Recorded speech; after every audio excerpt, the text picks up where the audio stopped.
Hi friends, అందరూ ఎలాగున్నారు? ఇవాళ వీడియోలో వచ్చేసరికి ఏపీ ఎంసెట్ 2025కి సంబంధించి ఎగ్జామినేషన్స్ అనేవి ఇవాళ అంటే మనకి 19థ్ స్టార్ట్ అయితే అవుతున్నాయండి. అలాగే మనకి 19థ్ నుంచి కూడా మనకి షిఫ్ట్‌లు స్టార్ట్ అయ్యి 27 వరకు కూడా మనకి 28థ్ వరకు కూడా ఈ ఎగ్జామినేషన్స్ కండక్ట్ చేయబోతున్నారు. అయితే ఈ ఎగ్జామినేషన్స్‌కి వెళ్తున్నప్పుడు చాలా మందికి ఉన్న డౌట్ ఏంటి అనుకున్నట్లయితే అప్లికేషన్ మీద ఏదైతే ఉందో అప్లికేషన్ ఫార్మ్ అవసరమా అని చెప్పి డౌట్ అన్నమాట. దాంతో పాటే మనకు వాలిడ్ ఐడెంటిటీ ప్రూఫ్ ఏంటి? అదే మనకి valid identity proof like Aadhaar card, vote card ఇవన్నీ కూడా వాలిడేట్ కాదా? అవి ఏ ఫార్మాట్‌లో ఉండాలి? లైక్ మనకి జిరాక్స్ పట్టుకెళ్తే సరిపోతుందా? లామినేషన్ చేసిన కార్డ్ తీసుకెళ్తే సరిపోతుందా? అలాగే మనకి ఈ డ్రైవింగ్ లైసెన్స్, ఈ ఓటర్ కార్డ్ ఇవి కూడా తీసుకెళ్ళొచ్చా? లేకపోతే వీటితో పాటు ఇంకేమైనా తీసుకెళ్ళాలా అని చెప్పేసి డౌట్స్ ఉన్నాయన్నమాట. అయితే ఈ వాలిడ్ ఐడెంటిటీ ప్రూఫ్ ఏదైతే గవర్నమెంట్ ఐడెంటిటీ ప్రూఫ్ అని చెప్పేసి తీసుకెళ్ళాలని చెప్పేసి ఇన్‌స్ట్రక్షన్స్‌లో ఉంది కదా!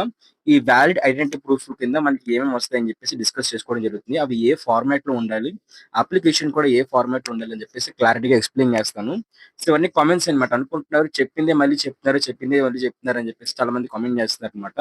బట్ చెప్తున్నప్పటికి కూడా అవన్నీ కొత్త డౌట్స్ అన్ని కూడా క్లారిఫై చేస్తాను. ఓకే. సో, ఎందుకన్నట్టయితే కొన్ని సార్లు కామెంట్స్ అనేవి రిపీటెడ్‌గా వస్తూ ఉంటాయి. సో, కొత్త టైప్ ఆఫ్ కామెంట్స్ కూడా వస్తూ ఉంటాయి.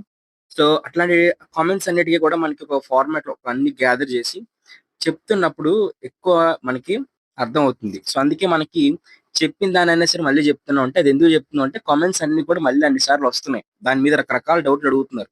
సో, దానికోసమే మళ్ళీ రిటర్న్ ఎక్స్‌ప్లెయిన్ చేస్తున్నాం అన్నమాట. ఇక చూద్దాం అయితే విషయం వచ్చేసరికి. సో, మనం చూసే ముందు చిన్న రిక్వెస్ట్ ఏంటనుకున్నట్లయితే, సో, ఎవరు కూడా మన యూట్యూబ్ వీడియోస్‌ని పెద్దగా లైక్ చేయట్లేదనమాట. సో, లైక్ చేస్తున్నారు కాబట్టి చాలా తక్కువ మంది లైక్ చేస్తున్నారు. సో, అందరూ కూడా లైక్ చేయండి వీడియోని. సో, లైక్ చేస్తేనే మీకు నెక్స్ట్ అప్‌కమింగ్ వీడియో అయితే వస్తుంది. సో, ఎంతమంది చూస్తున్నారో, సో, ప్రతి ఒక్కరు కూడా లైక్ అయితే చేసి అయితే మన వీడియో స్టార్ట్ అయితే చేయండి. సో, లైక్ చేయడం లేదు. సో, యూట్యూబ్ కూడా రికమెండ్ చేయట్లేదనమాట. ఎందుకంటే మన స్టూడెంట్ ఎవరైతే ఉన్నారో, వాళ్ళు వీడియోస్ చూస్తున్నారు కానీ లైక్ చేయట్లేదు, సబ్స్క్రైబ్ కూడా చేసుకోకుండా వెళ్ళిపోతున్నారు. చాలా మంది 98% వరకు కూడా వీడియోస్ చూస్తున్నారు కానీ సబ్స్క్రైబ్ చేసుకోవట్లేదు. సో, మీరింకా సబ్స్క్రైబ్ చేసుకోలేదా? వెంటనే వెళ్లి చూడడానికి ట్రై అయితే చేయండి. అయితే ఫస్ట్ ఐడెంటిటీ ప్రూఫ్ వచ్చేసరికి మనకి ఆధార్ కార్డ్ అండి. సో, మీకు ఆధార్ కార్డ్ అనేది చాలా చాలా ఈజీ అండి ఐడెంటిటీ ప్రూఫ్ అనమాట. ప్రతి ఒక్కరికి అయితే ఉంటుంది. అయితే ఈ ఆధార్ కార్డ్‌లోని మీ నేము, మీ డేట్ ఆఫ్ బర్త్ అన్నీ అయితే ఉండాలి. ఈ ఆధార్ కార్డ్ కూడా మీరు మాక్సిమం పీవీసీ కార్డ్ తీసుకెళ్ళడానికి ట్రై అయితే చేయండి. లేదు అనుకున్న కేసులో మీరు లామినేషన్ చేసిన కార్డ్ తీసుకెళ్ళొచ్చు. మీరు ఎలాంటి జిరాక్స్ తీసుకెళ్ళకూడదు. లామినేషన్ అది ఏదైనా సరే ఇప్పుడు నేను చెప్పబోయే ఐడెంటిటీ ప్రూఫ్‌లు ఏమున్నా సరే మీరు జిరాక్స్ తీసుకెళ్ళకూడదు. ఒరిజినల్ కార్డ్‌ని తీసుకెళ్ళాలి. లేదనుకున్నట్లయితే లామినేషన్ చేసిన కార్డ్ తీసుకెళ్ళాలి. అందులో కూడా మీరు చిన్నప్పుడున్న ఫోటో ఉండకూడదు. కొంచెం మీరిప్పుడు రీసెంట్‌గా కొంచెం మీ అడల్ట్ ఫేస్‌తో ఉన్న ఫోటో అయితే ఉండాలి. దాంతో పాటు మీకు సంబంధించి name, date of birth, father name అన్నీ కూడా ఎగ్జాక్ట్‌గా మనకి అప్లికేషన్ ఫార్మ్‌లో హాల్ టికెట్‌లో ఏ విధంగా ఉన్నాయో సో అదే విధంగా అయితే ఉండాలనమాట. అలాగే సెకండ్ ప్రూఫ్ వచ్చేసరికి పాన్ కార్డ్ అండి. మీ పాన్ కార్డ్ కూడా మీరు తీసుకెళ్ళొచ్చు. అయితే మీ పాన్ కార్డ్ కూడా మీరు లామినేషన్ అయినా, పీవీసీ కార్డ్ అయినా తీసుకెళ్ళొచ్చనమాట. ఈ పాన్ కార్డ్‌లో కూడా మీకు కరెక్ట్‌గా డీటెయిల్స్ అయితే ఉండాలి. అయితే చాలా మందికి పాన్ కార్డ్‌లో వచ్చేసరికి ఫాదర్ నేమ్ అనేది రివర్స్‌లో వస్తుందనమాట. అంటే ఫాదర్స్‌ది సర్‌నేమ్ అనేది వెనక్కొస్తుంది. సో, దీనివల్ల మనకి ఫాదర్ నేమ్ మిస్ మ్యాచ్ అవ్వే అవకాశం కూడా ఉంది కాబట్టి, సో, పాన్ కార్డ్ అనేది సజెస్ట్ చేయను. బట్ పాన్ కార్డ్ కూడా మనకి వాలిడ్ ప్రూఫే. తీసుకెళ్ళినా పర్లేదు. ఆ ఫాదర్ నేమ్ విషయంలో అయితే మిమ్మల్ని అయితే పెద్దగా అయితే ఆపరు. ఓకే. బట్ తీసుకెళ్ళాలనుకుంటే తీసుకెళ్ళొచ్చనమాట. ఇన్ కేస్ మీకు ఆధార్ కార్డ్‌లో డీటెయిల్స్ కరెక్ట్‌గా లేవనుకున్నట్లయితే. ఆ తర్వాత మనకి ఓట్ కార్డ్ అయితే వస్తుందండి. సో, మీరు ఓటర్ ఐడెంటిటీ కార్డ్ గవర్నమెంట్ యొక్క ఓటర్ ఐడెంటిటీ కార్డ్ కూడా మీరు తీసుకెళ్ళొచ్చు. ఇది కూడా లామినేషన్ అయినా పర్లేదు. పీయూసీ కార్డ్ అయినా సరే మనకి పర్లేదనమాట. ఇందులో కూడా మీ డీటెయిల్స్ అన్ని కూడా యాజ్ ఇట్ ఈస్‌గా అప్లికేషన్ ఫార్మ్‌లో హాల్ టికెట్ ఉన్నట్టు మ్యాచ్ అయితే అవ్వాలి. ఆ తర్వాత మనకి డ్రైవింగ్ లైసెన్స్ అయితే వస్తుందండి. సో, డ్రైవింగ్ లైసెన్స్ కూడా మీలో ఎవరైనా సరే 4 వీలర్ డ్రైవింగ్ లైసెన్స్ అన్నా, 2 వీలర్ డ్రైవింగ్ లైసెన్స్ అయినా సరే అది పీవీసీ కార్డ్ అయినా, లామినేషన్ చేసిన కార్డ్ అయినా, లేకపోతే గవర్నమెంట్ చిప్‌తో ఇచ్చిన కార్డ్ అయినా సరే మీరు తీసుకెళ్ళొచ్చనమాట. మరి లాస్ట్‌దొచ్చేసరికి మీకు ఏ ఐడెంటిటీ ప్రూఫ్‌లో కూడా మీ నేమ్, మీ డేట్ ఆఫ్ బర్త్ కరెక్ట్‌గా లేదు. మీకక్కడ చాలా మందికుంటాయండి. నేను ఇది నిజంగా చెప్తున్నాను. చాలా మందికి స్టూడెంట్స్‌కి ఏంటంటే, వాళ్ళకి ఆధార్ కార్డ్‌లో నేమ్ తప్పుంటుంది. అదే పాన్ కార్డ్‌లో, అదే ఓట్ కార్డ్‌లో వస్తుంది. బట్ వాళ్ళకి సంబంధించి అప్లికేషన్ ఫార్మ్‌లోని 10థ్ క్లాస్ మార్క్స్ మెమోలో ఇంటర్మీడియేట్ మార్క్స్ మెమోలో అయితే ఒక పేరైతే ఉంటుందనమాట. సో, కరెక్షన్ చేసుకుందాం అని చెప్పి వాళ్ళు నెగ్లెక్ట్ చేసి చేసుకోరు. అలాంటి వాళ్ళందరికీ కూడా సాలిడ్ ప్రూఫ్ ఏంటి అనుకున్నట్లయితే మనకి ఎంసెట్ హాల్ టికెట్ అది ఎంసెట్ కాదు. మనకి ఇంటర్మీడియేట్ సెకండ్ ఇయర్ యొక్క హాల్ టికెట్ అండి. సో, మీరు ఇంటర్మీడియేట్ సెకండ్ ఇయర్ యొక్క ఫైనల్ ఎగ్జామినేషన్ సంబంధించి ఏవైతే థియరీ ఫైనల్ ఎగ్జామినేషన్ సంబంధించి హాల్ టికెట్ ఉంటుందో, ఆ హాల్ టికెట్ కూడా వాలిడ్ అనమాట. హాల్ టికెట్ మీరు తీసుకెళ్ళినా సరే వాళ్ళైతే వాలిడ్ ప్రూఫ్ కింద కన్సిడర్ చేస్తారు. అయితే హాల్ టికెట్‌తో పాటు వీలైతే మీ ఆధార్ కార్డ్ కూడా తీసుకొని వెళ్ళండి తోడు కిందైతే.